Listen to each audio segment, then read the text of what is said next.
के विश्व गुरु हैं। विवेक जी के पास आऊंगा।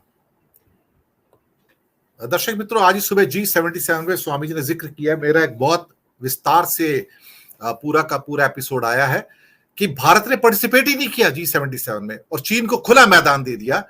जो विकासशील देश है उनका सबसे बड़ा प्लेटफॉर्म है यूनाइटेड नेशन के बाद, और भारत की उसकी बात ही नहीं करता।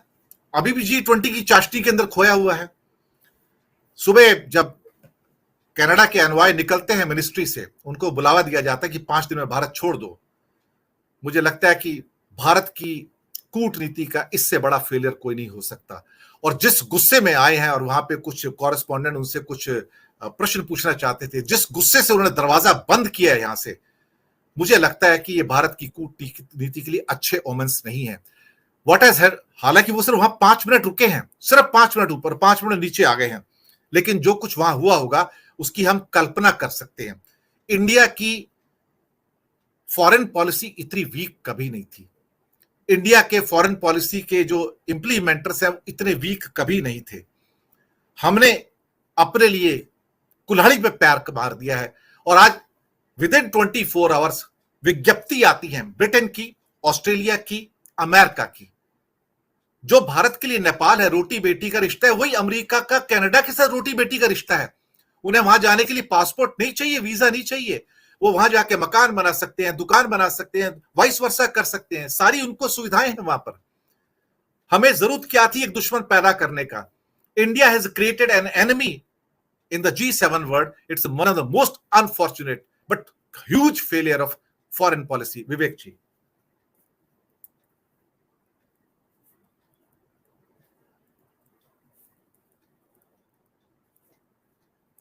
अनम्यूट कर लीजिए। जी जी जी, हमारी जो फॉरेन पॉलिसी है वो वीक नहीं विकेड है।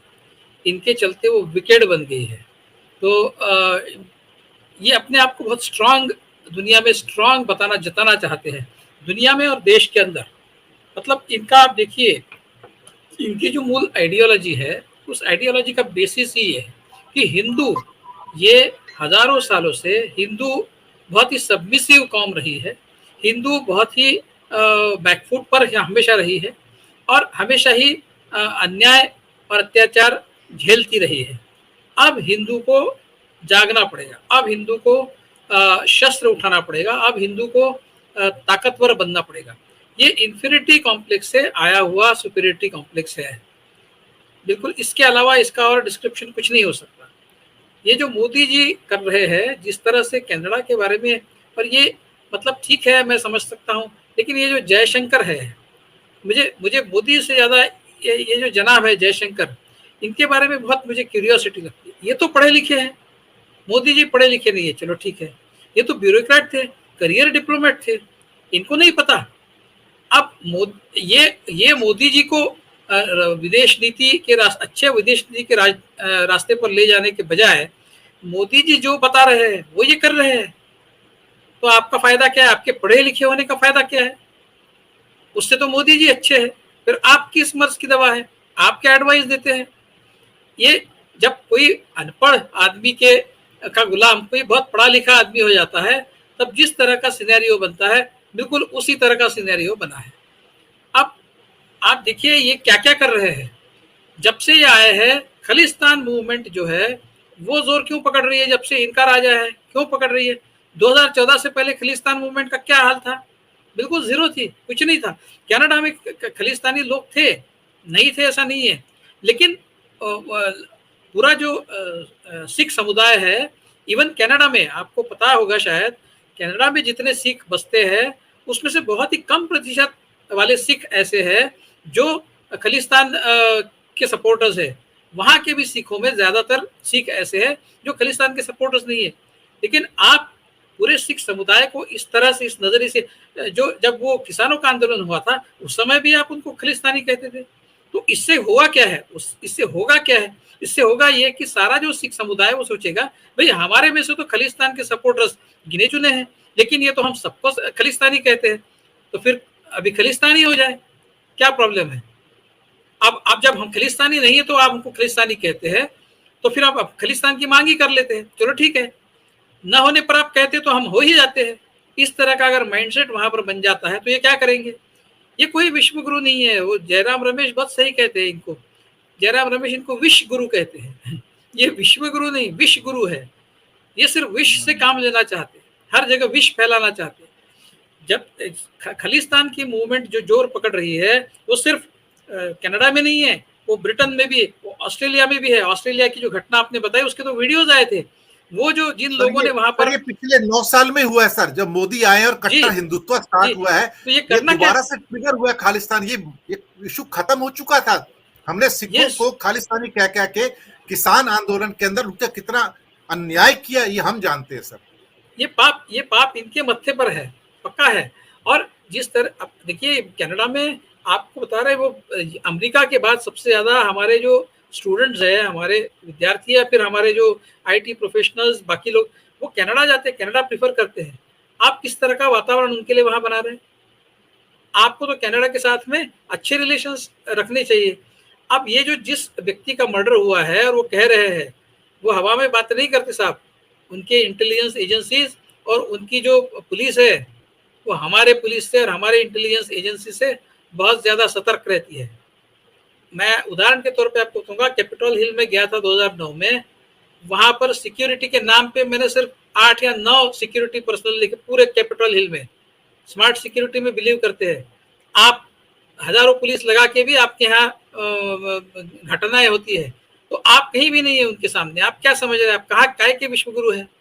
तो इवन अमेरिका में भी जिस तरह की इनका हिंदू स्वयं सेवक संघ जो है वो पूरे दुनिया में जहां जहां हिंदू है वहां पर काम करता है। और अमेरिका में किस तरह से इनरोड्स बना रहे हैं, इसकी बड़ी बड़ी लंबी 15-15 पेजेस की स्टोरीज वहां के पेपरों में, वहां के मैगजीन्स में छपी है कि यहाँ वहां पर ये क्या कर रहे हैं।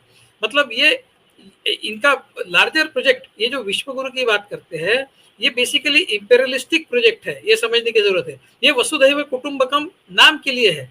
ये it's a euphemism for imperialism. इनको दुनिया पे राज करना है, इनको दुनिया के साथ प्यार नहीं जताना। ये उनका स्वप्न है कि हिंदू ने कभी दुनिया पर राज नहीं किया, अब हिंदू दुनिया पर राज करेगा। ये है, ये इंफेरिटी कॉम्प्लेक्स से आया हुआ सपना है। ऑस्ट्रेलिया में भी इस तरह की घटनाएं जो हुई, सड़क पर मारामारियां हुई वहां पर हिंदू और सिखों के बीच में, उसके वीडियोज आए। ये आपके चलते ही क्यों आया? ये इस तरह के कारनामे कर रहे हैं। आप देखिए मेहुल चोकसी का प्रकरण देखिए, किस तरह से इन्होंने डील किया है। मेहुल चोकसी के खिलाफ जो रेड कॉर्नर नोटिस कैंसिल हुआ है वो इनके कारनामे की वजह से हुआ है। इस तरह का एलिगेशन है। इन्होंने उसको किडनैप कराने का एक ड्रामा रचाया, जिसके चलते वो जो देश है, जिस देश के वो नागरिक है, उसके कहने के बाद इनके खिलाफ वो रेड कॉर्नर नोटिस चला गया, निकाल दिया गया इंटरपोल ने। तो ये चाहते थे शायद, ऐसा मानने के लिए अभी ग्राउंड है, ये चाहते थे कि वो रेड कॉर्नर नोटिस कैंसिल हो। इसीलिए आपने ये इंटरवेंशन, क्या जरूरत थी आपको? इंटरपोल जो है कभी ना कभी उसको पकड़ ही लेती। आपको वहां जाकर उसको पकड़ने की कोशिश करने की जरूरत क्या थी? उसने वो करके आपने ये इंश्योर किया, इस तरह से एक एलिगेशन लगाया जा सकता है कि आप वो मेहुल चोकसी के खिलाफ जो रेड कॉर्नर नोटिस है वो कैंसिल करवाए। यह है इनका असली। इस तरह से काम करते हैं और कह रहे हैं कि विश्व में भारत का डंका पीट रहा है। भाई इस तरह कनाडा एक डेवलप्ड कंट्री है, आप क्या समझते हैं? आपसे ज्यादा इकोनॉमिकली कई ज्यादा आपसे पावरफुल है। आपकी जो एब्सोल्यूट टर्म्स में आप third most powerful economy absolute terms में है, आप कंपैरेटिव टर्म्स में नहीं है। जैसा आपने कहा $2000 आपकी पर कैपिटा इनकम है, वहां पर $60,000 है। तो आप कहां से कंपेयर कर रहे हैं अपने आप को? साइज में भी आपसे बड़ा है वो देश। तो ये जो गुस्सा आप दुनिया को दिखा रहे हैं, आंख दिखाना, भी चाइना को दिखाइए लाल आंख। वहां तो आप डिप्लोमेसी से काम करते हैं। मतलब आपको पता है कर दिया B-77 में इंडिया ने सरेंडर कर दिया, पूरा मैदान खाली करके छोड़ दिया। और इतना बड़ा समिट इंडिया गया ही नहीं, वहां पर रिप्रेजेंटेशन नहीं किया। वो G-77 जिसका पहला अध्यक्ष 1964 में भारत था सर। आप देखिए ये हो रहा है सर। नहीं तो आप चाइना, मैं ये कह रहा हूँ कि चाइना के साथ अगर आप डिप्लोमेटिकली डील कर रहे हैं क्योंकि वो आपसे पावरफुल है, तो जो आपसे पावरफुल नहीं है उसके साथ क्या आप दादागिरी करेंगे? मतलब कनाडा तो आपसे पावरफुल है, लेकिन जो पावरफुल है उसके साथ डिप्लोमेसी, और जो पावरफुल नहीं है उसके साथ दादागिरी। भाई डिप्लोमेसी तो हर लेवल पे होनी चाहिए। आप ये ना समझे कि कोई देश आपसे कम ताकतवर है। क्या हुआ था वियतनाम में अमेरिका का, क्या हाल कर दिया था अमेरिका का? आप क्या समझते हैं? आपको ये लगता है कि दुनिया आपसे डर जाएगी? भाई आप नेपाल भी आपको आग दिखा सकता है। नेपाल ने अगर चाइना के साथ नेपाल चला गया तो आप कहीं के नहीं रहेंगे। तो चाहे देश कितना भी छोटा रहे, उसकी मिलिट्री पावर कितनी भी कम रहे, आपको डिप्लोमेटिकली ही डील करना पड़ता है। ये जब तक आप नहीं समझेंगे, आप इंडिया का नुकसान, इंडिया नहीं भारत, भारत का नुकसान पूरे दुनिया में करेंगे, इसमें कोई शक नहीं। भाई इस तरह से आप कनाडा के साथ में पूरा रिलेशनशिप ही खत्म कर रहे हैं। ये क्या तरीका है काम करने का? क्या डिप्लोमेसी नहीं है? क्या डायलॉग नहीं है? और डिप्लोमेसी डायलॉग की बात ही करते हैं जयशंकर, क्यों नहीं करते आप कनाडा के साथ में डिप्लोमेसी? क्यों नहीं? वहां खालिस्तान मूवमेंट अगर चल रहा है तो उसको वहां खत्म करने के लिए आप कनाडा के साथ में डिप्लोमेटिकली डील करिए, वो कुछ कंसेशंस एक्सट्रैक्ट करिए वहां से, जिस भी तरीके से अच्छे तरीके से हो। ये क्या बात हुई? तो ये कुल मिलाकर इनको लगता है कि अभी हम बहुत पावरफुल हो गए हैं तो अभी हम दादागिरी से काम करेंगे। ऐसा नहीं होता है। बड़े बड़े सुपर पावर्स की दादागिरी खत्म हो गई है। आप किस खेत की मूली है? तो ये इनको जब समझेगा तब तक बहुत देर हो चुकी होंगी और देश का बहुत नुकसान हो चुका होगा। दिनेश जी, सुनील जी के पास आऊंगा, फिर मैं अधीर साहब के पास आऊंगा। सुनील जी, सिखों की कौम तो बहादुर कौम है साहब। भारत की हमेशा रक्षा की है उन्होंने। अपनी मर्जी से वो भारत में शामिल हुए थे 1947 में। उनके पास तो ऑप्शन था एक तीसरे कंट्री का, एक उस टाइम का। हम तो हिंदू कट्टरवाद फैला के उनको इस ढंग से एंटेगोनाइज कर रहे हैं। उन किसानों आंदोलन के दौरान जैसे हमने उनको कास्टिगेट किया कि खालिस्तानी है, ये तो अपने आप को मालिक समझ बैठे हैं। और अब तो ऑस्ट्रेलिया से प्रूफ आ गए हैं कि वहां पर जितना डिफेसिंग हो रहा है मंदिरों को, हिंदुओं के द्वारा हो रहा है। हिंदू स्वयं सेवक संघ जो है, it is being seen now as a organisation जो उग्रवादी है वहां पर सर। ये मैं बता रहा हूं आपको।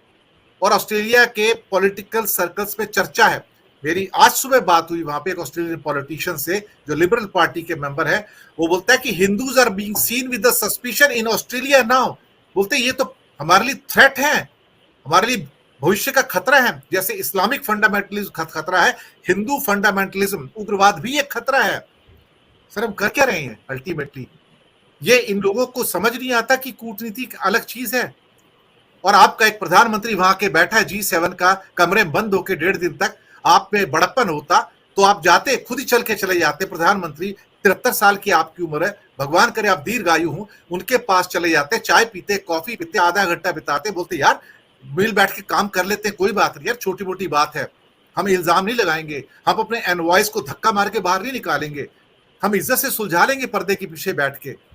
लेकिन अकड़ इतनी ज्यादा है सर कि इनके मिनिस्टर और इनके बाकी वो लोग इस भाषा को उपयोग करते हैं। शर्मनाक है सर, शर्मनाक है सर। सुनील शुक्ला जी। धन्यवाद दिनेश जी। विदेश नीति के मामलों सर को आप तो समिट अटेंड कर चुके हैं, आप व्यवस्था का हिस्सा रहे सुनील शुक्ला जी, आप मुझसे बेहतर विदेश नीति जानते हैं सर। क्या मैंने कहा कि विदेश नीति के मसलों को बहुत ही संवेदनशीलता के साथ डील किया जाना चाहिए। आप कोई दादागिरी वाली बात या आक्रामकता वाली बात तो कोई बर्दाश्त करेगा ही नहीं। खासतौर से अगर मुझे आश्चर्य हो रहा है कि जब आपको चीन से बात करनी होती है, चीन से जुड़े हुए मसलों पर कुछ कहना होता है, तो विदेश मंत्री कहते हैं कि वो सबसे बहुत बड़ी अर्थव्यवस्था है। तो कनाडा कोई छोटी मोटी अर्थव्यवस्था तो है नहीं। कनाडा के साथ अगर कोई इसी तरह की घटना है, निश्चित रूप से देश को अपने से जुड़े हुए मुद्दों को किसी भी देश के साथ उठाने का अधिकार है, उठाना भी चाहिए। लेकिन सवाल इस बात का है कि आपका तरीका क्या होगा। आपकी बात कहने से कि नाराजगी बढ़ेगी, तनाव बढ़ेगा, या कोई समाधान निकलेगा। अगर शिखर स्तर पर बातचीत के बाद भी अगर ये हालात बन जाए, तो सवाल यह है कि जो तौर तरीका बीच का है वो कहीं ना कहीं उसकी आत्मनिरीक्षण होना चाहिए। कहीं ना कहीं इसमें कोई ना कोई गड़बड़ी है, इसमें तरीके में गड़बड़ी बात हुई है। ये बिल्कुल सही है कि अगर कनाडा के प्रधानमंत्री G20 के बैठक के बाद 2 दिनों तक दिल्ली में बैठे रहे, उन्होंने वो अपने कमरे से नहीं निकले। भारत सरकार के द्वारा जो बात कही जा रही है कि उनको वापस जाने के लिए सहायता उपलब्ध कराने की बात कही गई, उसको भी उन्होंने अस्वीकार कर दिया। तो इस बात को बहुत संवेदनशीलता के साथ किया जाना चाहिए था। कनाडा के साथ भारत की गिनती उन प्रमुख 10 देशों में है जिससे इनका व्यापार बहुत बेहतर चल रहा है। 3 लाख से अधिक विद्यार्थी हैं जो कनाडा में पढ़ रहे हैं। 200 के लगभग शिक्षण संस्थाएं हैं जिनके साथ संबंध है भारतीय शिक्षण संस्थाओं का कनाडा के साथ। कनाडा के जाने वाले भारतीयों की संख्या अच्छी खासी है और वहाँ सरकार ने कभी भी भारतीय नागरिकों के साथ कोई भेदभाव नहीं किया। एक तरह की एक तो बहुत उत्साहपूर्वक उनको रखा है।